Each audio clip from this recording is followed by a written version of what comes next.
c'est parce que j'ai arrêté d'être végane et j'avais besoin de prendre du recul sur cette expérience. Et comme j'ai vanté les bienfaits du véganisme au départ, je pense qu'il est normal que maintenant je vous parle aussi des problèmes de santé que j'ai eu ensuite. C'est parti pour la session rêve et désillusion d'une idéaliste. Beaucoup d'effets positifs parce que forcément je mangeais mieux et je cuisinais moi-même des fruits et légumes bio, donc forcément j'étais plus mince, j'avais plus d'énergie, j'étais en forme. Et au bout d'un an, donc en août 2015, j'ai décidé d'en parler publiquement sur YouTube dans une vidéo qui est juste là. Et de faire des recettes véganes pour montrer que c'était pas difficile de cuisiner vegan au quotidien. J'avais des petits maux de ventre de temps en temps, mais bon voilà, ça arrive, surtout dans la vie d'une meuf, et je pensais pas que c'était lié à ça, jusqu'au jour où c'est devenu un vrai problème. Et c'est là qu'a commencé la désillusion. J'ai commencé à avoir de plus en plus mal au ventre après les repas, avoir des crampes, des ballonnements, des problèmes de digestion.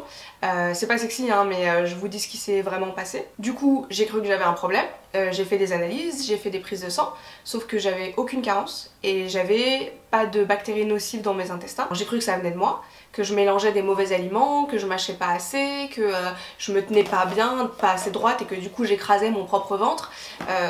Et j'ai cherché 1000 solutions pour arranger ce problème, à savoir que j'ai été voir une gastro-entérologue, naturopathe, ostéopathe, j'ai pris des probiotiques, les compléments alimentaires, j'ai fait de la détox, j'ai essayé le régime ayurvédique, régime sans gluten, régime cru, régime je mange plus rien parce que j'en ai marre. Et quand même les spécialistes, ils sont pas bêtes. Ils me disaient mais quand est-ce que ça a commencé et est-ce que vous avez changé quelque chose récemment?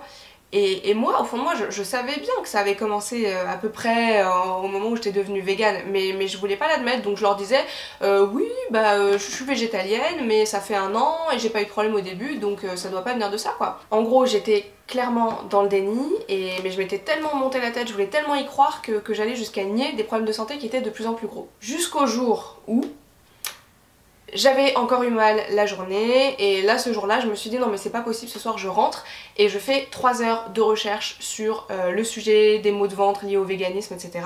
Et là j'ai commencé à comprendre. Premièrement, j'ai recensé des dizaines de vidéos de youtubeuses américaines véganes sur des sujets comme comment éviter les ballonnements ou comment avoir une bonne digestion. Et là je me suis dit quand même pour que les nanas elles en viennent à faire des vidéos sur des sujets comme ça, c'est que je suis pas la seule à avoir ce souci. Deuxièmement, je suis tombée sur des forums avec des centaines de personnes qui disaient qu'elles vivaient un enfer, elles avaient les mêmes problèmes que moi, des problèmes de digestion, et voilà, elles disaient que c'était plus possible. Et quand je me suis retrouvée devant ces centaines de témoignages de gens qui disaient c'est plus possible, j'arrête, là, ça m'a fait revenir à la réalité. Bref, donc, tiens, voilà, ça vaut bien ça, des illusions qui s'écroulent. Parce qu'avant ça, j'avais l'impression que tous les véganes, ils y arrivaient très bien, sauf moi.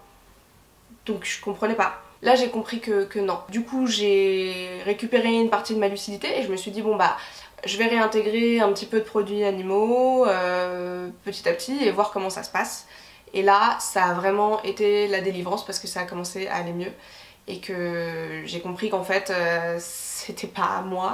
Il me manquait un truc, je sais pas vous l'expliquer, je connais des véganes qui le vivent très bien. Moi ça n'a vraiment pas été mon cas, et tant mieux pour les personnes qui arrivent à être véganes et qui peuvent se dire voilà je fais plus partie du monde qui tue, qui torture etc. En tout cas les animaux, moi j'ai essayé mais c'était pas mon cas. Moi mon histoire là avec tous les spécialistes et tout ça a duré quand même 1 an, plusieurs mois consécutifs où j'avais mal au ventre presque tout le temps, toutes les semaines, plusieurs jours par semaine et c'est hyper, ça a été un cauchemar au travail, ça a été un cauchemar dans mes cours de théâtre, ça a été un cauchemar aussi avec mon copain à l'époque parce que voilà quand on sait jamais si on va avoir mal au ventre ou pas et tout, on est toujours sur le qui-vive, enfin c'était vraiment pas agréable à vivre. Et donc maintenant où j'en suis, 2-3 mois plus tard, j'ai gardé une alimentation basée sur les fruits, les légumes, les céréales on va dire à 81% et j'ai réintégré un petit peu de produits animaux. Ça m'arrive encore de faire une journée où je vais manger complètement vegan mais j'essaie de pas rester plus de 2 jours sans manger un petit peu de viande ou un petit peu d'œufs. On m'a posé la question pourquoi je suis pas restée au moins végétarienne. Et la raison c'est que moi je suis devenue végane parce que je rejetais la souffrance animale et que par rapport à ça le végétarisme c'est pas pertinent parce que les poules pondeuses et les vaches laitières elles sont maltraitées autant que les autres animaux. Et la question la plus importante de tout ça,